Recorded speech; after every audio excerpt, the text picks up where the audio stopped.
ഒരു മണ്ഡലത്തിൽ പാർട്ടി മാത്രം വിചാരിച്ചാൽ ഒരു സ്ഥാനാർത്ഥിക്ക് ജയിക്കാൻ സാധിക്കില്ല. അതിന് ആ നാട്ടിലെ ജനങ്ങൾ കൂടി വിചാരിക്കണം. സാധാരണക്കാരായ നിഷ്പക്ഷരായ വോട്ടർമാർ കൂടി വിചാരിച്ചാലേ ഒരു മണ്ഡലത്തിൽ നിന്ന് സ്ഥിരമായിട്ട് ഒരു സ്ഥാനാർത്ഥിക്ക് വിജയിക്കാൻ സാധിക്കൂ. അത്തരത്തിലുള്ള നിഷ്പക്ഷരുടെ സാധാരണക്കാരുടെ വിശ്വാസം നേടിയെടുക്കാൻ ഇത്രയും കാലത്തെ രാഷ്ട്രീയ പ്രവർത്തനത്തിനിടയ്ക്ക് വി.ഡി. സതീശന് പറവൂരിൽ നിന്ന് സാധ്യമായിട്ടുണ്ട് എന്നുള്ളതാണ് അദ്ദേഹത്തിന്റെ ഏറ്റവും വലിയ ക്വാളിറ്റി.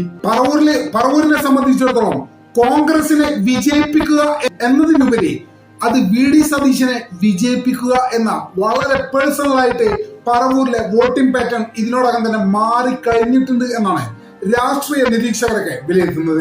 LDF ശക്തമായിട്ട് പോരാടും. പറവൂരില് സംഘടന ശക്തമായിട്ട് പ്രവർത്തിക്കും. ഒരു പക്ഷേ അവർ വോട്ടിംഗ് ശതമാനം ഉയർത്തിയെന്നും വരും. പക്ഷേ പറവൂരിനെ സംബന്ധിച്ചിടത്തോളം വി.ഡി. സതീശന് മുന്നിൽ അവർക്ക് ജയിക്കാൻ ഇതുവരെ സാധിച്ചിട്ടില്ല, ഇനി ജയിക്കാനും പോകുന്നില്ല എന്നാണ് രാഷ്ട്രീയ നിരീക്ഷകർ അഭിപ്രായപ്പെടുന്നത്. ജയിക്കുക എന്ന് പറഞ്ഞാൽ ചെറിയ ഭൂരിപക്ഷത്തിനൊന്നുമല്ല കേട്ടോ. 2021 21,000 വോട്ടുകൾക്കാണ് വി.ഡി. സതീശൻ വിജയിച്ചത്. എവിടെ നിന്നാണ് വിജയിച്ചത്? പറവൂരിൽ നിന്ന്. ആ കണക്ക് നോക്കുമ്പോൾ 2026 20,000 എന്നുള്ളത് ഒരു പക്ഷെ 25,000 ആയേക്കാം, ഒരു പക്ഷെ 30,000 ആയാൽ പോലും നമ്മൾ അത്ഭുതപ്പെടേണ്ട കാര്യമില്ല എന്നാണ് ചില റിപ്പോർട്ടുകളിൽ നിന്ന് മനസ്സിലാവുന്നത്. നിങ്ങൾക്ക് ആർക്കെങ്കിലും പ്രവചിക്കാൻ സാധിക്കുമോ വി.ഡി. സതീശന്റെ ഇത്തവണ പറവൂരിൽ നേടുന്ന ഭൂരിപക്ഷം എത്രയായിരിക്കുമെന്നത്?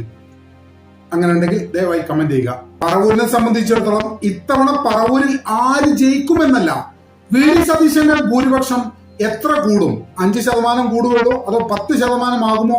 ഇത് മാത്രമാണ് പറവൂരിലുള്ള നിലവിലെ ചർച്ച. അദ്ദേഹത്തെ പരാജയപ്പെടുത്തുക എന്നുള്ളത് ഇടതുപക്ഷത്തിന്റെ കേവലം നടക്കാത്ത മനോഹരമായ സ്വപ്നം എന്ന് നമുക്ക് ഏറ്റവും കുറഞ്ഞ രീതിയിൽ നിർവചിക്കാൻ സാധിക്കുകയുള്ളൂ.